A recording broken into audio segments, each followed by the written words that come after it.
চালতে দিয়ে একটা টক করব। একটা চালতে কেটে এতটা হয়েছে। এখন এগুলোকে না আমি শিলনোড়ায় থেঁতা করে নেব। এরকম ফাটিয়ে নেব এবং তাহলে মিশে যাওয়া ভালো। এরকম করে নরম করে নেব সবগুলো। থেঁতা করে নিয়েছি।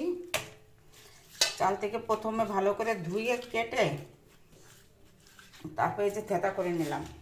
কড়াই গরম করে তেল দিয়েছি। তেলের ভিতর পাঁচফোড়ন দেব, শুকনো লঙ্কা দেব।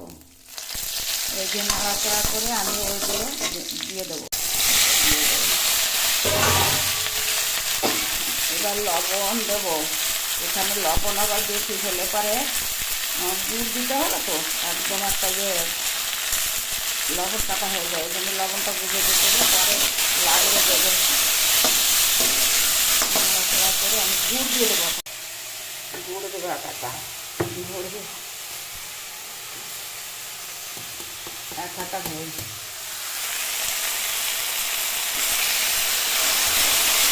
গুড়কে ভাজবো। আচারের মতন টেস্ট হবে, আবার সুন্দর লাগবে। এটাই বলে গুড়টা ভাজা হয়ে যাবে, তো টেস্টটা আরও ভালো হবে। পাঁচফোড়নে একটা সুন্দর সুগন্ধি হবে। একটু গুড় দিচ্ছি। এটাই এক হাতা কম, আগেরটা এক হাতা ছিল, এই যে 1.5 হাতা গুড় দিলাম এখানে। চালতে টক সুন্দর লাগে। 3-4 মিনিট এইভাবে আমি ভালো করে ভেজে নেওয়ার মতন এরকমভাবে নেব। এই যে গুড়টা জাল হয়ে যায়, গুড়ের একটা গন্ধ চলে যাবে, আর এই চালতের গন্ধ চলে যাবে। ভাজা ভাজা হবে, তখন আমি জল দেবো, গরম জল। জাল হয়ে গেছে, ভাজা হয়ে গেছে, এখন আমি গরম জল দেবো।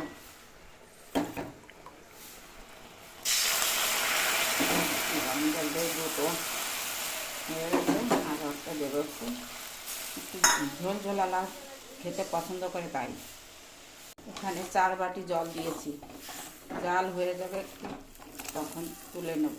টক টক ঝাল মিষ্টি। 7 মিনিট জাল দেব এইভাবে। ঝাল মিষ্টি চালতে টক রেডি, একদম তুলে নেব। একদম পাতলা পাতলা ঝোল ঝোল, খুব টেস্ট। টক ঝাল মিষ্টির চালতে টক রেডি আমার, তুলে নিয়েছি। পরিবেশনের জন্য একদম রেডি। চালতের টক খুব টেস্ট হবে। দাদা ভাইয়ের খুব পছন্দ।